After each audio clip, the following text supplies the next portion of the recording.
My name is Dr. Franklin Hall. In 2013, I had a run-in with the agents of S.H.I.E.L.D. I was dropped into a big old pile of goo, and this was implied to be my origin story, because I have spent many decades in the comic books as a formidable foe of the Avengers. However, in the Marvel Cinematic Universe, I am still inside of that goo.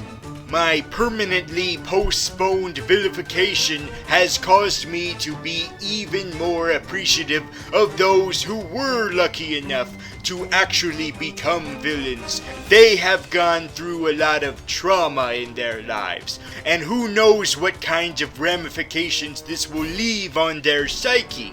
I have put together this new show in the effort of helping them through this process, helping them recover from their experiences. Everyone talks about the defeat, but no one talks about what happens next. This is post-defeat!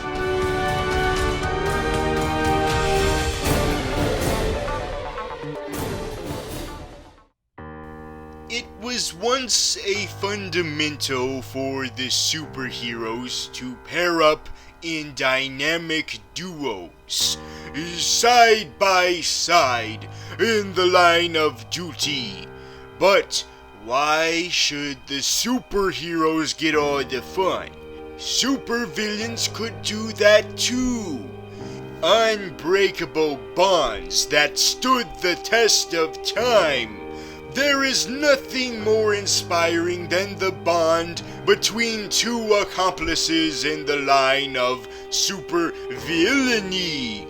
So that naturally means that there's nothing more saddening than the shattering of those two accomplices. As far back as I can remember, New York City had to face the wrath of two badass gangster criminals by the name of Bebop and Rocksteady, and were employed by a legendary warlord. And so they were able to experience all kinds of new levels of villainy. It was from rags to riches. Sure, it meant that they had to give up their humanity in favor of characters straight from Zootopia. But after a whole decade's worth of battling Gamera, Yertle the Turtle, Filbert, and Mitch McConnell, the duo decided to take a leave of absence. After all, they felt that they were no longer needed, being outsourced by a wolf and another fucking turtle. It was becoming less and less of a hiatus and more of a retirement. They never showed up in the 2000s at all. Sure, there were a couple of points where their legacy was brought up through cosplayers trying to embody them, but it wasn't them truly. And when there was the perfect chance for them to return, they were outsourced. Again. By another wolf. Except this time it wasn't another fucking turtle, it was a fish. So at least they knew progress. But still, where were they during this time? Where? Well, it turns out that they were trying to make a comeback through a different means, an IDW means.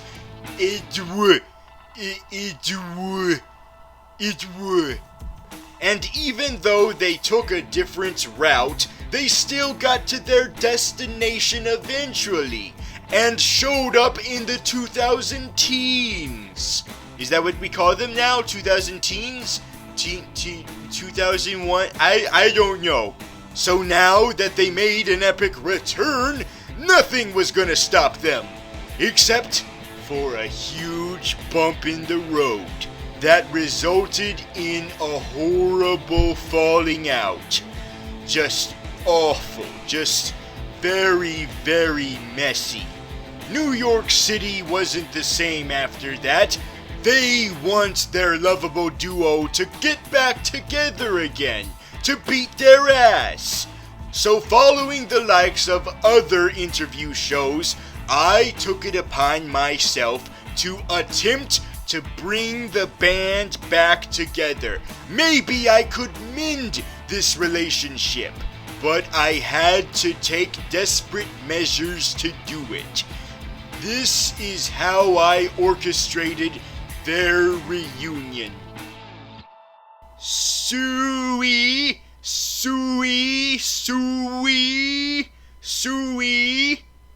That's offensive as all fuck. Oh god, the last thing I wanted to do was offend you. Oh fuck, oh shit. I just wasn't sure how I should introduce myself to you. Just say, hi, my name's fucking Graviton, and you are fucking Bebop, and we're gonna fucking do an interview. Okay, I see. I overthought it. I was overthinking it. I should be more relaxed about it and more casual. Okay, I'll do like you said.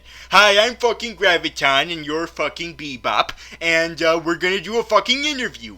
Yeah, just like that. Okay, great. We might just be able to save this interview. Maybe, possibly. Yeah, especially if you promise the deal we had. Yes, I remember the deal I had with you. Yeah, never bring up you-know-who. Don't even imply it, alright? Yes, I've got it. No implications of you-know-who. I won't even mention it. I won't even acknowledge his existence. I won't acknowledge the existence of your past together, that you used to be very good friends and you had a partnership that was very great, and I just keep wondering why you broke up with him in the first place. And what the fuck did I just say? Oh, right. Don't bring up any of it. It's just sorry, fuck. Graviton, you fucking idiot. You stupid idiot. Look, I'm just gonna give my thoughts on the subjects that I'm most comfortable with talking about, and then that'll be it. Alright? Yes, that's agreed. That's all we'll be focusing on. Just what you're comfortable with divulging. Just that. We won't cross any lines and talk about any particular rhinoceros. Oh, fuck, I did it again. Fuck. Maybe I should do the talking. Just most of the talking. Yeah, maybe that's for the best. Alright. Well, as you know, my life changed forever that fateful day when I came across the Shredder.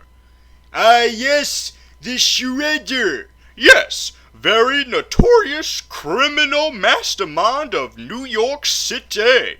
I remember when I saw news reports about what he tried to do to New York, I was inspired by him. I just thought that was such of a brave, ambitious thing to do. I mean, I was always just a low-life criminal, but the Shredder, he was an inspiration. And you probably noticed all of the surgery he went through. Yes, his facial reconstructive surgery he went through. He used to be completely bald and had way worse scars than ever, and a completely different face. But after his New York battle, not only did he have a full head of hair now, but also a big-ass mustache. And his scars were a lot smaller now, and he was like a completely different person. I know. There's a lot to this Shredder, isn't there?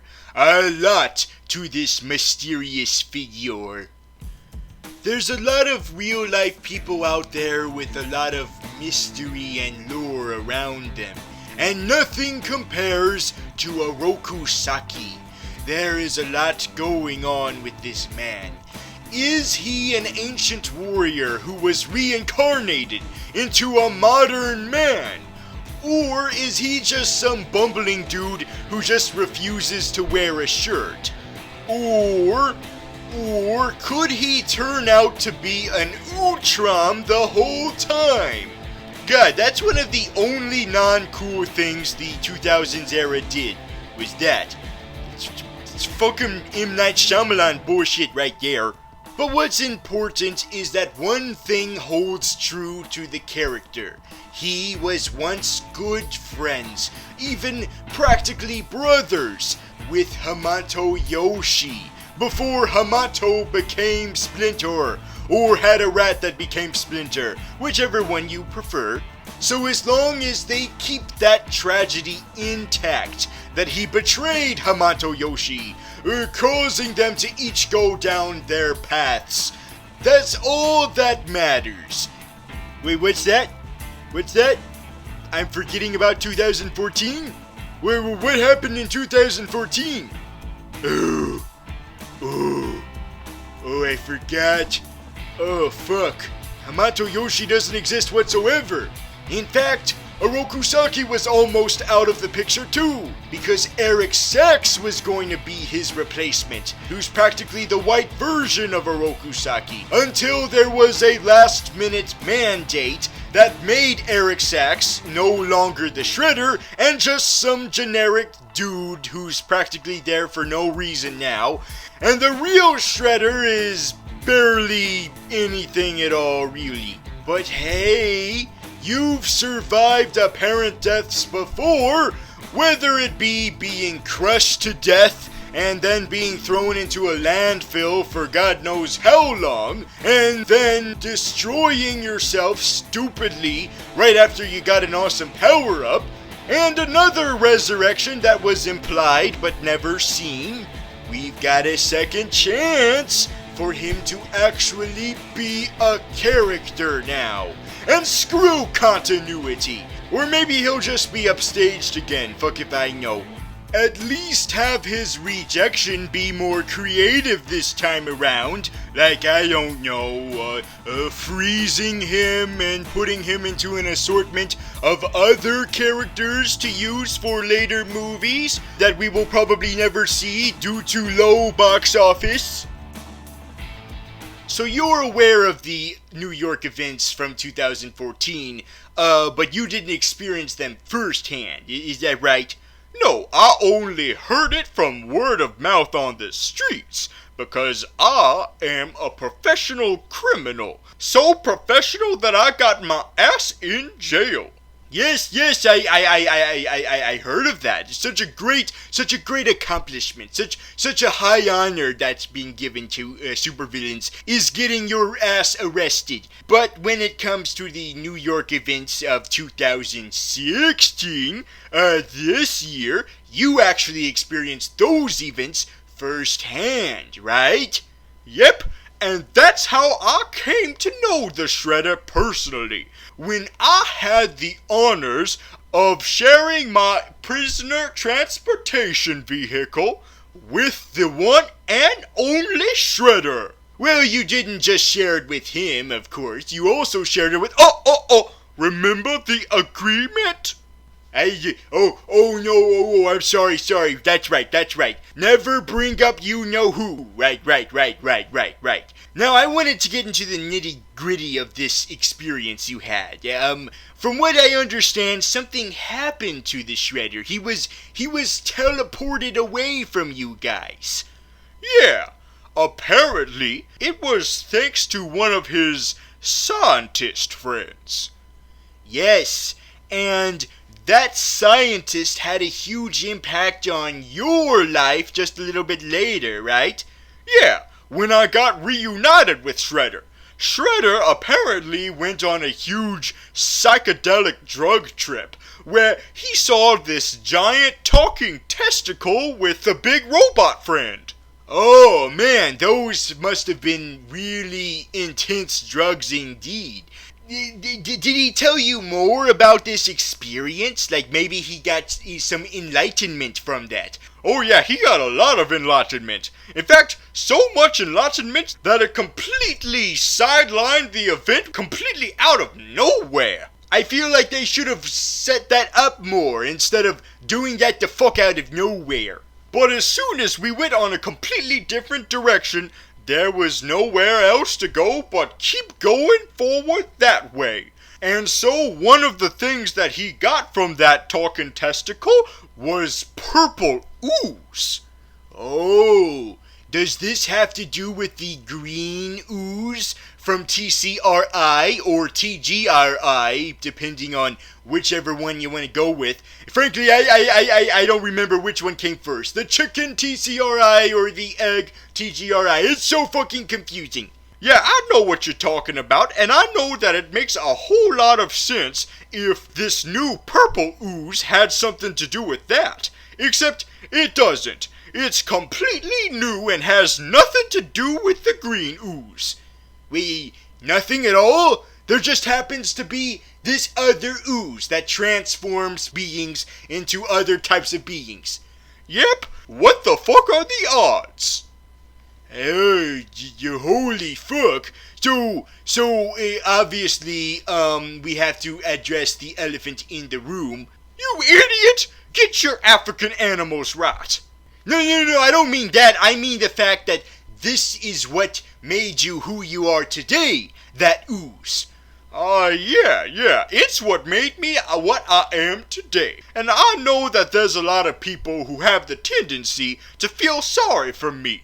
I mean, I see people on the streets pass me by and are like, oh, poor him, he turned into a warthog. Oh, he's so brave. But guess what? I don't like that. I just want to be treated like everyone else, okay? That's what I prefer. Don't give me your sympathy. I'm not asking for that. I just want to be treated how you would want to be treated. Yes. That's some great information to be told right there. Just great. You are so brave. Dude, what the fuck? Sorry, like you said, tendency. Anyway, but when the ooze was administered to you, it had to be done by a professional. You know, this couldn't have been done all willy-nilly, you know. No, there had to be some processing to be done by a professional scientist, right? Yeah, I'm a little bit familiar with who you're talking about, but we never really hung out that long. You know, we never really interacted that much for me to really say anything about him. Well, that's okay, because we are gonna take a break from this interview for a segment revolving around this accomplished scientist. You've probably already seen his True Hollywood story, so I'll spare too much detail, but everyone surely knows about the influential Baxter Stockman. Baxter's road to the technological wizard you know him today all started at a very humble place, where he was working on his patent for mousers. But then he went through this weird phase where he decided to walk around in whiteface. Baxter has had a wild ride, unlike Bebop and Rocksteady, in which they always become a rhino and a warthog. Baxter's ride has been a lot more turbulent. First, he turned into a swarm of nanobots, then he turned into Seth Brundle, and finally there was the phase where he decided to screw it and just be a cyborg. And then more of a cyborg, and more of a cyborg, and more of a cyborg, and more, to the point where it got depressing. So what was Baxter's next step going to be for this occasion? Well, unfortunately, he wasn't available for an interview, but he did leave us a recording. I'm Baxter Stockman. Yeah, I'm not available right now. I'm too busy being in Japan. Maybe I could eventually come back. Oh no, I feel myself turning into my fly counterpart. Oh, the transformation is happening.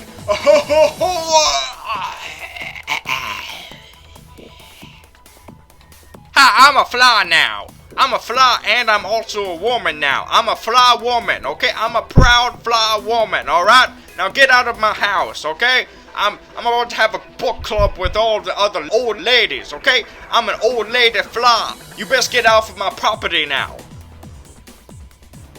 Suey! Suey! Suey! Suey! Dude, what the fuck are you doing there? You're saying suey. Suey, suey. Like I'm some kind of pig. Like I'm some kind of hog. Whoops, what hog? I don't know any hog. I don't have a hog in this studio audience that you might be familiar with. Shut up!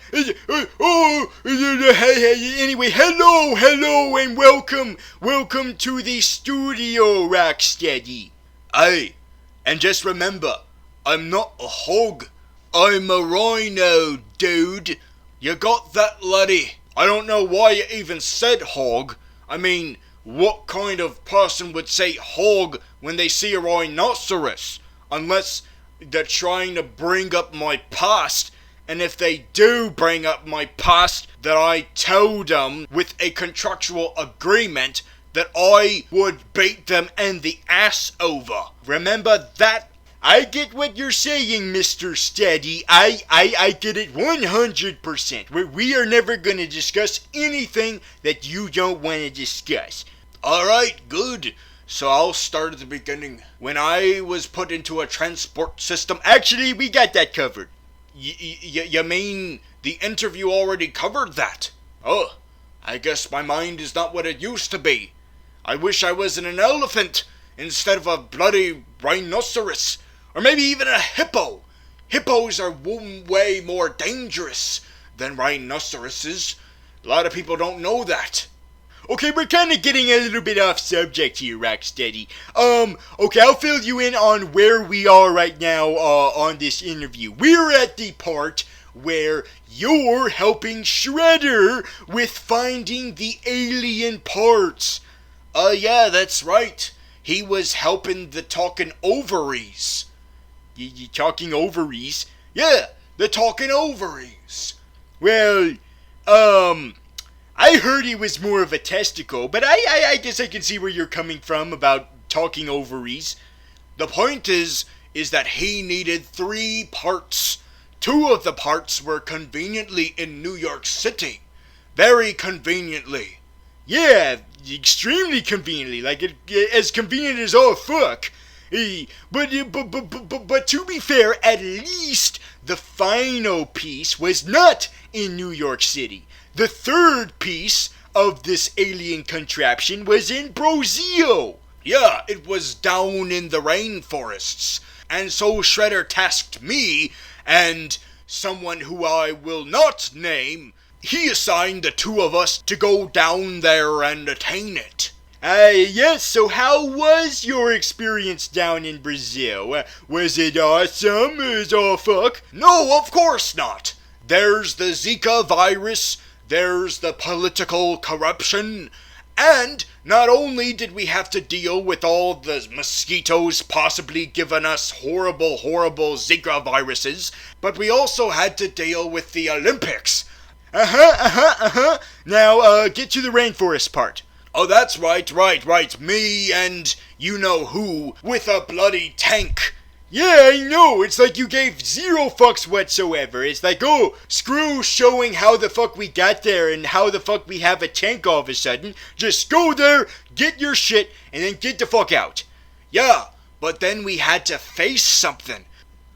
Say no more. I know what you're talking about. You're talking about that urban legend. You're talking about the urban legend of these 4 bipedal turtles who have ninja abilities and whatnot. Yes, there's a lot of debate over whether or not they exist. It's very interesting. Have you seen the episode of Monster Hunters regarding it?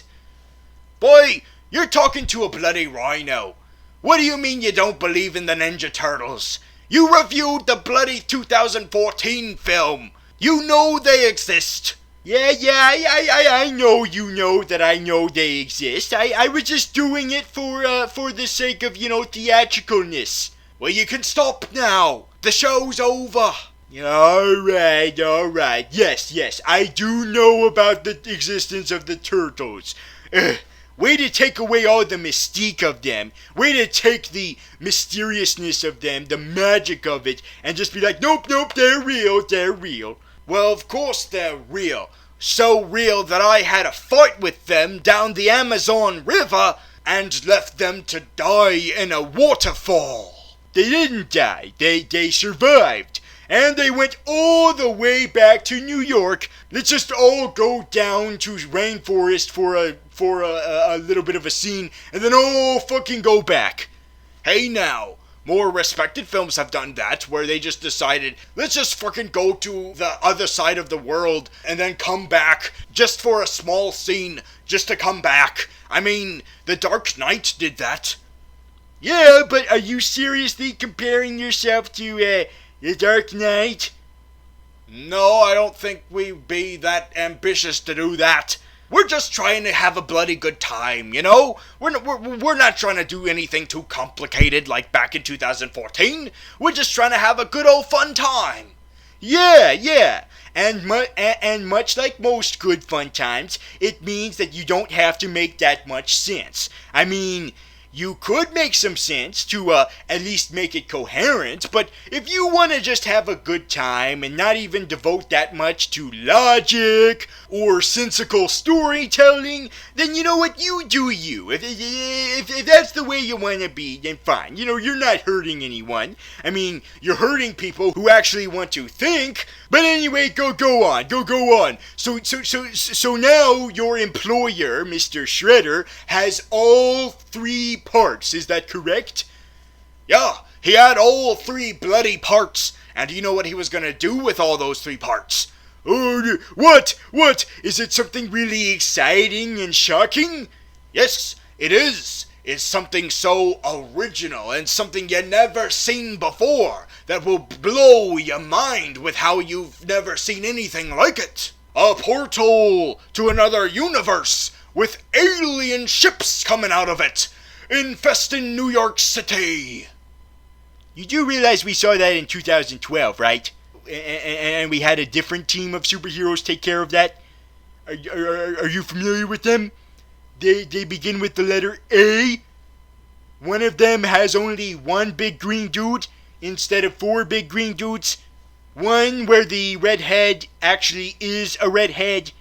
I think you might have an idea as to what I'm talking about. Yeah, I get what you're saying. You're talking about the Power Pack. But let's focus on my story. So it was up to me to make sure that this whole plan would go off without a hitch. That nothing would happen, and I was partnered with you-know-who.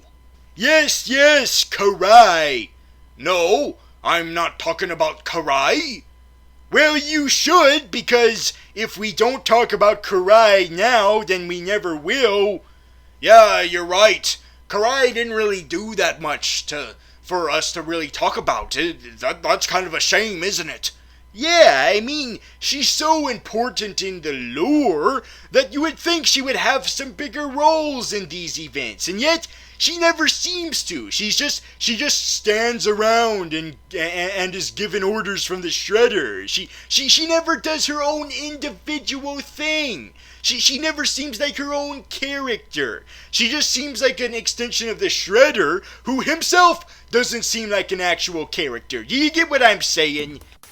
As vast as the 1990s era was, they forgot a very crucial player in all this. Something that the 2000s did not oversee, and that was Karai, the adopted daughter of Shredder, who was taught to have honor over the art of ninja, but has so much honor that she even surpasses her master, and goes back and forth from being loyal to him and being loyal to the turtles, making her the equivalent of Catwoman, which is why it's so important to focus on her. Thank God she was not also an Utram. Oh God, oh fuck. I don't think I could handle that twice. No, she was human. And she would continue to not be forgotten. She would not be forgotten here or here. And then the 2000 teens decided, hey, you know how you had such a relief that she turned out to be a human and not an Utram? Well, guess what? We're gonna make her not human in this era by mutating her into a snake mermaid. What the fuck? Seriously, she had snake puppets for hands. But here was the chance to not only not forget her, but also not make her a not human. Fully devote to this character's justice. Or not.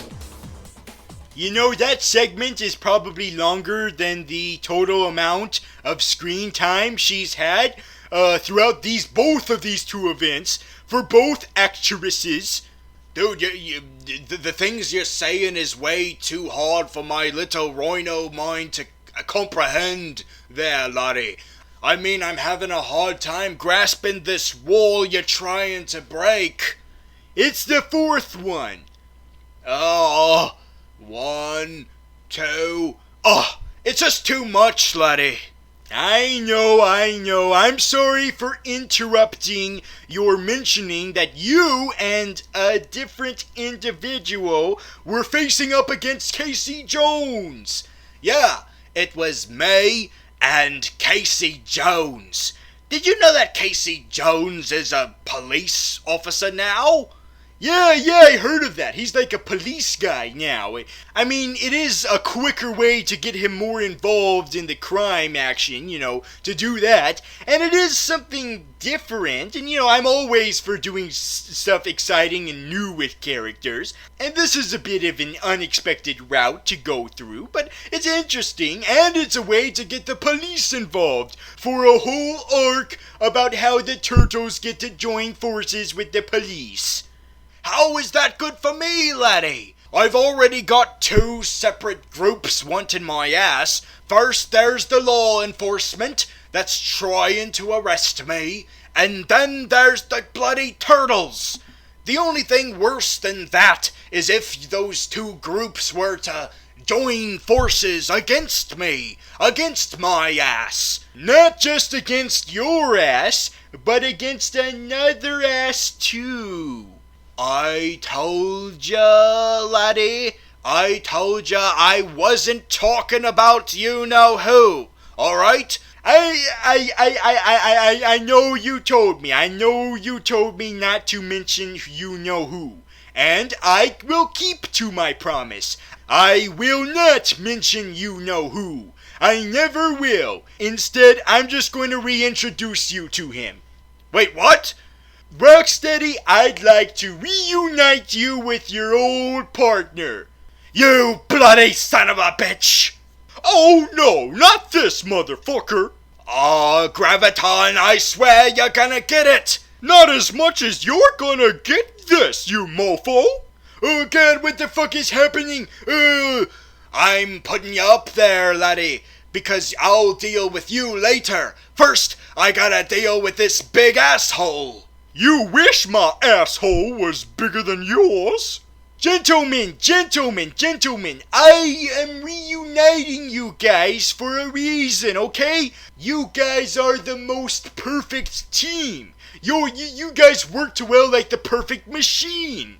And now you guys have broken apart, and I just want to know why. And I feel like the only way to get you guys together again is if I did this. I know it was deceitful by letting one not know the other was here, but I felt it was necessary because I care about this unstoppable duo. And I just want to know what happened.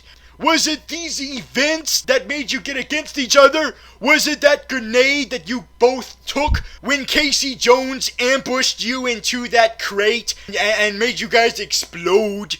Gravy, that had nothing to do with it. No, if anything, that got us closer together. Wasn't it so much fun to survive an explosion together in one crate? Yeah, it was fun as all hell. We had such a brotherly experience. Yeah, and you know what I said? What'd you say, babes? I said, my man. Yeah, that's what you said, babes. Huh, I don't really know what split us apart. Neither do I, babes. But what could have done that? could have caused us to split when we were best of friends? Yeah, I know, right? It makes no sense. It's nonsensical. It's stupid. It's ludicrous even. Huh. You know, this act of random ludicrous sounds very familiar. You guys are right, you're right. This type of nonsensicalness is familiar, isn't it? Where out of nowhere things take a sharp turn with zero setup or build-up. Just like... Oh my god. What? What is it, Gravy? I think I know who's behind all this. Who's behind all this nonsense? The same person who's behind all of the nonsense that you guys had to go through during the New York event. The perpetrator is... Why, of course it's none other than me, you fucking dumbasses. Blah. The Krang. Holy fuck, where the fuck did he come from? He came out of nowhere, just like how he came out of nowhere during the escape of the Shredder. He just automatically showed up with zero setup. That's your specialty, isn't it, Krang? Yes, it's my specialty to do things out of nowhere that make no sense to the context at hand, just like this segment. Oh, you want your own segment, do you, Krang? Well, guess what? You don't get a segment. Which is why I made my own segment. The Krang has been so hot and sexy. The Krang has been hot and sexy for all of eternity. Everyone wants to fuck the Krang. They wanted to fuck all of the Krangs. You could say that these were not Krangs, these were Ultrams. But one of them was Krang, and he was the sexiest. Oh, and then you had the 2010s, where there was not just one Krang, but all kinds of them. Cyborg Krangs, giant Krangs, humanoid Krangs. But it was time to show this sexy, beautiful face to the public, frightening all of the kitties. Oh god, that's so gross. Yes, isn't it beautiful? Isn't the Krang so fuckable? Well, I mean, you are a talking testicle. No, mate, he's a talking ovary. Hey, maybe this is why we broke up. Because we couldn't decide on which genitalia the Krang looks like. Oh, maybe that was it, mate. And even more nonsensical and stupid. Yes, but isn't it so fun? Isn't it so fun to have all this hijinks happen? Isn't that great to be slapped with all of this stuff that you did not see coming? I mean, it is, but at the same time, you at least should be kind of coherent about it. Oh, really? Well, what's coherent about a bunch of turtles eating pizza and knowing ninjutsu and fighting crime? All with the emphasis on what specific age range they are in. Blah.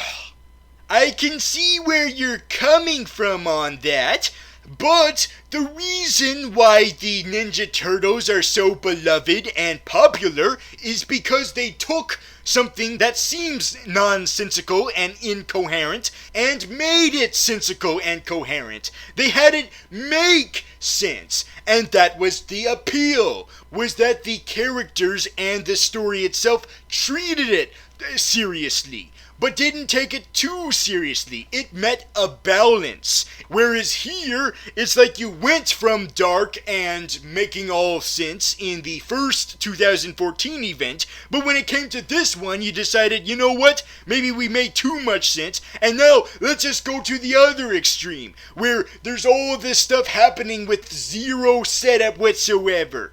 It's almost too much. It's like you looked at the original concept and thought, oh, that makes no sense. Oh, and that's why it's so fun is that it makes no sense. So let's make it even make less sense. But no, there still has to be stuff that makes sense in order for it to be overall enjoyable. Otherwise, you're left with a big-ass clusterfuck. You're just being a stick in the sand. Besides, how other way would you get me into this without having me pop up the fuck out of nowhere? Well, duh, by having you be Eric Sachs. Yes, there was no reason to have Eric Sachs after it turned out that he was not the Shredder, so why not instead have purpose for him by making him you? Krang, like secretly have you inside of his chest the whole time and have it reveal that he was actually a robot. But no, you didn't take advantage of that perfect opportunity, and instead you just popped up the fuck out of nowhere with zero setup, even though there was potential setup. Maybe you have a point. But what about these creations I have before you?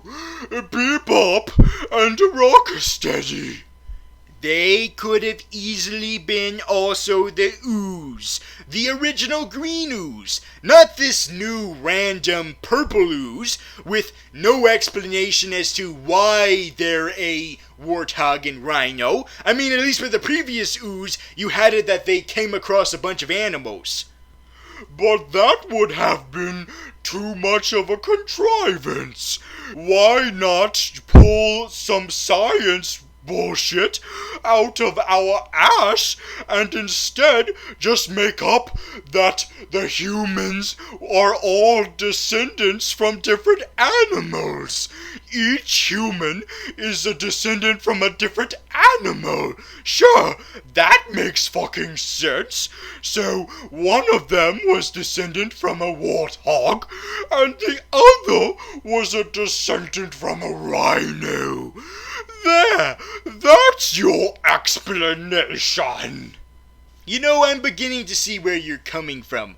All of this BS that you keep throwing at us can be an enjoyable ride, but it's a matter of an acquired taste. Some people might see it as an awesome joy ride, just to leave your troubles at home, you know. Enough of this thinking and this logic. Just leave it at home and enjoy yourselves for this. However, a lot of people don't think that way. They still want to think while doing it, and because they're still thinking, they won't enjoy this. But lucky for you, I'm the kind of guy who's a little bit loosey-goosey. You know, I'm fine with nonsensicalness. You know, I'm fine for just screwing it all and just being like, oh, screw you continuity, screw you proper setup. I'm fine with that. I'm okay with that. But there's a line that I think is not worth crossing, and that line is when you make these two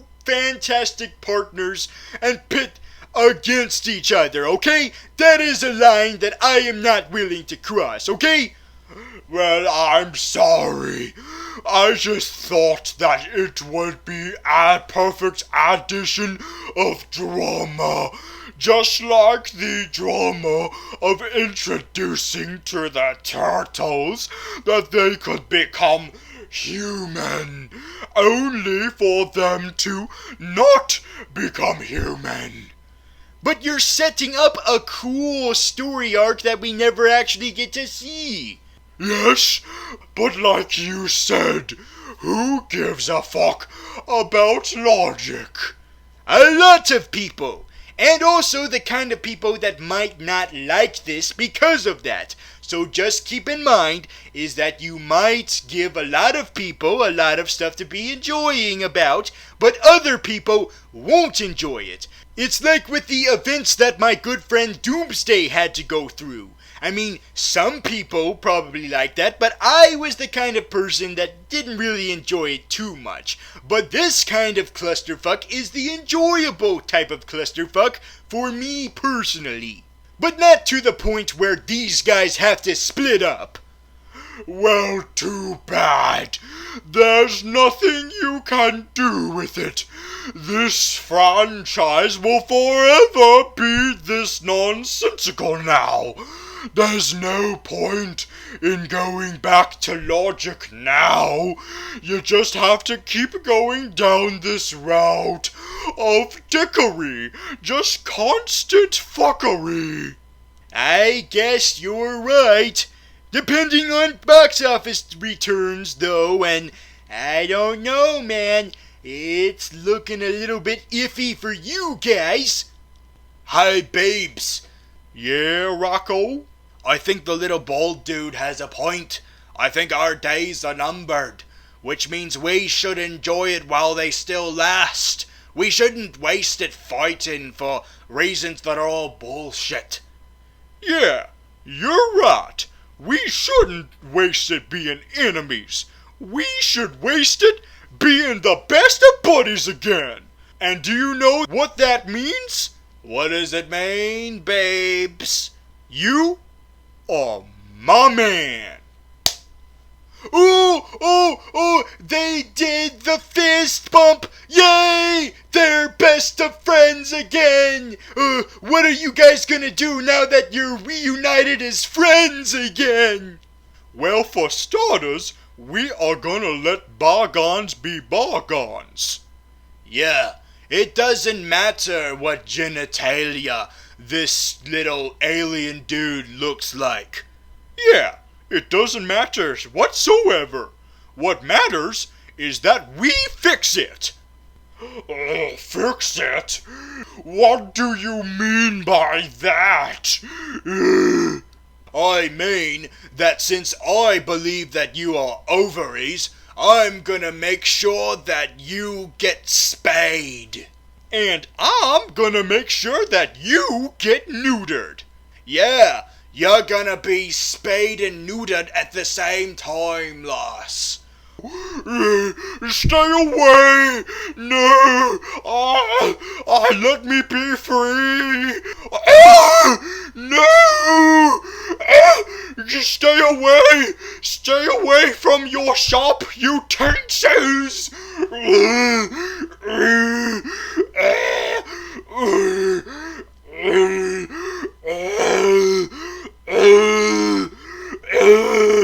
I gotta get the fuck out of here! Don't do this to Krang! Yeah, why are you guys so obsessed with private parts? Hey, if you went through a physical transformation, wouldn't the first thing you do is check to see how your penis is? Yeah, it could be completely different. Which is why that's the first thing you and I did once we became giant furries. Don't you know it? Big penis bros for life. Yeah, big dick bros for life. Oh, so you're just gonna take each other's word for it. I see. Aye, the genitalia's running away. We gotta go after him. Thanks, Gravy, for reminding us the true meaning of friendship. Yeah, spading and neutering aliens. Yep, and do you know who I'm gonna do that with, Rock? Who is it, babes? My man. Oh, they did it again! Oh, that's so heartwarming. Guys? Hello? You kind of forgot something. Hello? Guys? Yeah. And that was the emotional reunion between Shattered Parts. And I am so happy to have the honor of being the one to do the mending for that fantastic duo. And in case you're wondering, yes, I am still tied up at the studio. God damn it. Well, don't worry, I'll get myself down eventually. Because next time, I am going to do some investigating.